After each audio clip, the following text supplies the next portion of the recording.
Hello ಎಲ್ರಿಗೂ ನಮಸ್ಕಾರ. Welcome back to my YouTube channel. ನಾನು ನಿಮ್ಮ ಮಾನಸ. ನಾನಿವತ್ತು ಕೈಮಾ ಸಾರು, ಮಟನ್ ಕೈಮಾ ಸಾಂಬಾರು ಹೇಗೆ ಮಾಡೋದು ಅಂತ ತೋರಿಸ್ತಾ ಇದ್ದೀನಿ. ತುಂಬಾ ಪರ್ಫೆಕ್ಟಾಗಿ ಮಾಡ್ಬೋದು, ಉಂಡೆಗಳು ಕೂಡ ಒಡೆದೋಗೋದಿಲ್ಲ ಈ ಥರ ಮಾಡಿದ್ರೆ. ಸೊ ಬನ್ನಿ ನೋಡೋಣ. ಈಗ ನಾನಿಲ್ಲಿ 2 ಮೊಟ್ಟೆ, ಅರ್ಧ ಹೋಳಷ್ಟು ತೆಂಗಿನಕಾಯಿ ತುರಿ, ಈರುಳ್ಳಿ, ಕಡಲೆ, ಹಾಗೆ ಅರ್ಧ kg ಆಗೋಷ್ಟು ಮಟನ್ನ ತೊಗೊಂಡಿದ್ದೀನಿ. ಮಟನ್ ಸಾರು ಪುಡಿ, ಚಕ್ಕೆ, ಲವಂಗ, ಶುಂಠಿ, ಬೆಳ್ಳುಳ್ಳಿ, ಕೊತ್ತಂಬರಿ ಸೊಪ್ಪು, ಈರುಳ್ಳಿ, ಟೊಮ್ಯಾಟೊ, ಹಾಗೆ ಮಟನ್ ಸಾಂಬಾರು ಪುಡಿನ ತೊಗೊಂಡಿದ್ದೀನಿ. ರುಚಿಗೆ ತಕ್ಕಷ್ಟು ಉಪ್ಪನ್ನು ತೊಗೊಳ್ಳಿ. ಸೊ ಬನ್ನಿ ಈಗ ನೋಡ್ಕೊಳ್ಳೋಣ.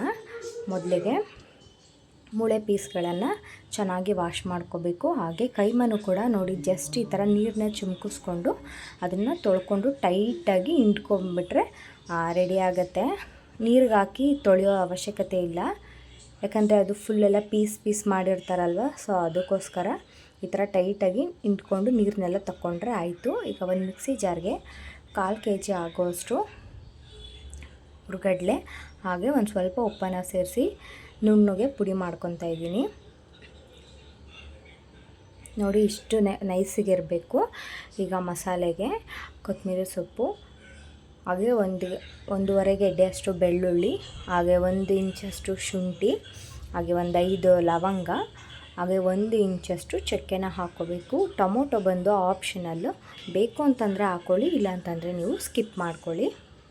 ಈಗ 1 ಮೀಡಿಯಮ್ ಸೈಜ್ ಈರುಳ್ಳಿನ ಸೇರಿಸ್ಕೊತಾ ಇದ್ದೀನಿ, ಹಾಗೆ 1 ಟೊಮೊಟೊನೂ ಕೂಡ ಹಾಕೋತಾ ಇದ್ದೀನಿ. ಈಗ ಇದಕ್ಕೆ ನಾನು 3 ಸ್ಪೂನ್ ಆಗೋಷ್ಟು ಮಟನ್ ಸಾರು ಪುಡಿನ ತೊಗೊಂಡಿದ್ದೀನಿ. ನಾನಿಲ್ಲಿ ಖಾರನ ನೋಡಿಕೊಂಡು ನೀವು ಹಾಕ್ಕೋಬೋದು. ಈಗ ಒಂದು ಸ್ವಲ್ಪ ನೀರನ್ನು ಸೇರಿಸಿ ನುಣ್ಣಗೆ ರುಬ್ಕೋಬೇಕಾಗತ್ತೆ. ಮಸಾಲೆನೇ ಬೇರೆ ರುಬ್ಕೋಬೇಕು, ಹಾಗೆ ತೆಂಗಿನಕಾಯಿನೇ ಬೇರೆ ರುಬ್ಕೊಳ್ಳಿ. ಈಗ ಕೈಮಾನ ಕೂಡ ಹಾಕ್ಕೊಂಡು 1 ರೌಂಡು ಮಿಕ್ಸಿಲಿ ಗ್ರೈಂಡ್ ಮಾಡ್ಕೋಬೇಕಾಗತ್ತೆ. ಈಗ ನೋಡಿ ಅದು ಕೂಡ ಈ ಥರ ಆಗಿದೆ. ಈಗ ಅದನ್ನು ಕಡಲೆ ಪುಡಿಗೆ ಹಾಕಿ ನೀಟಾಗಿ ಕಲಿಸ್ಕೋಬೇಕಾಗುತ್ತೆ. ಮಸಾಲೆನೂ ಕೂಡ 1-2 ಸ್ಪೂನಷ್ಟು ತೊಗೊಂಡಿದ್ದೀವಿ ನಾವಿಲ್ಲಿ, ಅದಕ್ಕೋಸ್ಕರ ನಾನು ಕಾಯಿನ ಸಪ್ರೇಟಾಗಿ ಪೇಸ್ಟ್ ಮಾಡಿಕೊಂಡೆ. ಈಗ ನೋಡಿ 2 ಮೊಟ್ಟೆನ ನಾವು ಸೇರಿಸ್ಕೊತಾ ಇದ್ದೀವಿ. ಇಲ್ಲಿ ಅರ್ಧ kg ಆಗೋಷ್ಟು ಮಟನ್ ಕೈಮಾನ ಮಾಡ್ತಾ ಇರೋದು ನಾವಿವತ್ತು.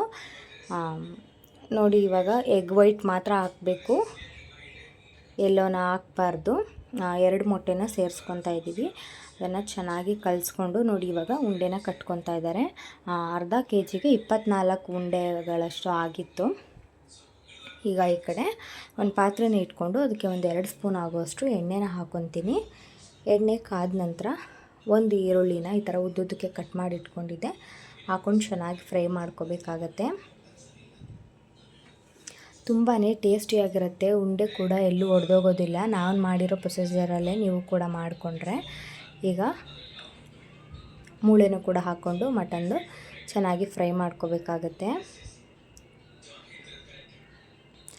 ಚೆನ್ನಾಗಿ ಫ್ರೈ ಮಾಡ್ಕೊಂಡ ನಂತರ ಒಂದು ಚಿಟಿಕೆಯಷ್ಟು ಅರಿಶಿನದ ಪುಡಿನ ಹಾಕ್ಕೊಂಡು ಚೆನ್ನಾಗಿ ಫ್ರೈ ಮಾಡಿಕೊಂಡು ನಾವು ಆವಾಗಲೇ ರುಬ್ಬಿಟ್ಕೊಂಡಿದ್ದಂಥ ಮಸಾಲೆನ ಸೇರಿಸ್ಕೊತಾ ಇದ್ದೀನಿ.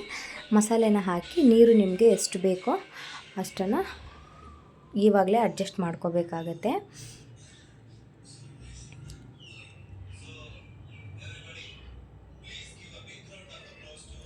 ಈಗ ನಾನು ರುಚಿಗೆ ತಕ್ಕಷ್ಟು ಉಪ್ಪನ್ನು ಸೇರಿಸ್ಕೊತಾ ಇದ್ದೀನಿ. ಉಪ್ಪನ್ನು ನೋಡಿಕೊಂಡು ಹಾಕ್ಕೊಳ್ಳಿ. ನಾವು ಉಂಡೆಗೂ ಕೂಡ ಉಪ್ಪನ್ನು ಹಾಕಿರ್ತೀವಿ, ಅಂದರೆ ಕಡಲೆನ ಪುಡಿ ಮಾಡ್ಕೋಬೇಕಾದ್ರೆ ಉಪ್ಪು ಹಾಕಿರ್ತೀವಲ್ವ. ಸೊ ಅದರಿಂದ ನೋಡಿಕೊಂಡು ಉಪ್ಪನ್ನು ಸೇರಿಸ್ಕೊಳ್ಳಿ. ಈಗ ಇದು ಒಂದು ಕುದಿ ಚೆನ್ನಾಗಿ ಕುದೀತಾ ಇದೆ. ಈಗ ನಾನು ತೆಂಗಿನಕಾಯಿನ ರುಬ್ಬಿಟ್ಕೊಂಡಿದ್ವಲ್ಲ ಸಪ್ರೇಟಾಗಿ, ಅದನ್ನು ಕೂಡ ಸೇರಿಸ್ಕೊತಾ ಇದ್ದೀನಿ. ಅದು ಕೂಡ ಚೆನ್ನಾಗಿ ಮಳ್ಳದ ಮೇಲೆ ನಾವು ಉಂಡೆಗಳನ್ನ ಬಿಡಬೇಕಾಗತ್ತೆ. ನೋಡಿ ತುಂಬ ತೆಳುನೂ ಬೇಡ, ತುಂಬ ಗಟ್ಟಿಯಾಗೂ ಬೇಡ, ಈ ಹದದಲ್ಲಿದ್ದರೆ ಸಾಕು. ಮಟನ್ ಸಾರೆಲ್ಲ ಸ್ವಲ್ಪ ತೆಳು ಇದ್ರೇ ರುಚಿಯಾಗಿರುತ್ತೆ. ನೋಡಿ ಇವಾಗ ಒಂದೊಂದೇ ಉಂಡೆಗಳನ್ನ ಸಾಂಬಾರಿಗೆ ಹಾಕ್ಕೊತಾ ಇದ್ದೀನಿ. ಉಂಡೆಗಳನ್ನ ಹಾಕಿದ ನಂತರ ಒಂದು 10 ನಿಮಿಷದವರೆಗೂ ನಾವು ಕೈ ಆಡಬಾರ್ದು. ಸಾಂಬಾರಿಗೆ ಉಂಡೆಗಳು ಒಡೆದೋಗೋ ಚಾನ್ಸಸ್ ಇರುತ್ತೆ. ಸೊ ಇವಾಗ ನೋಡಿ ಪರ್ಫೆಕ್ಟಾಗಿ ರೆಡಿಯಾಗಿದೆ ಮಟನ್ ಸಾಂಬಾರು, ಮಟನ್ ಕೈಮಾ ಸಾಂಬಾರು. ತುಂಬಾ ಸಖತ್ತಾಗಿತ್ತು ಟೇಸ್ಟು. ಈ ವಿಡಿಯೋ ನಿಮಗೆ ಇಷ್ಟ ಆಗಿದ್ದರೆ ಪ್ಲೀಸ್ ಲೈಕ್ ಮಾಡಿ, ಶೇರ್ ಮಾಡಿ, ಕಮೆಂಟ್ ಮಾಡಿ, ಹಾಗೆ ನನ್ನ ಚಾನಲ್ನ ಸಬ್ಸ್ಕ್ರೈಬ್ ಮಾಡ್ಕೊಳ್ಳಿ. Thank you for watching.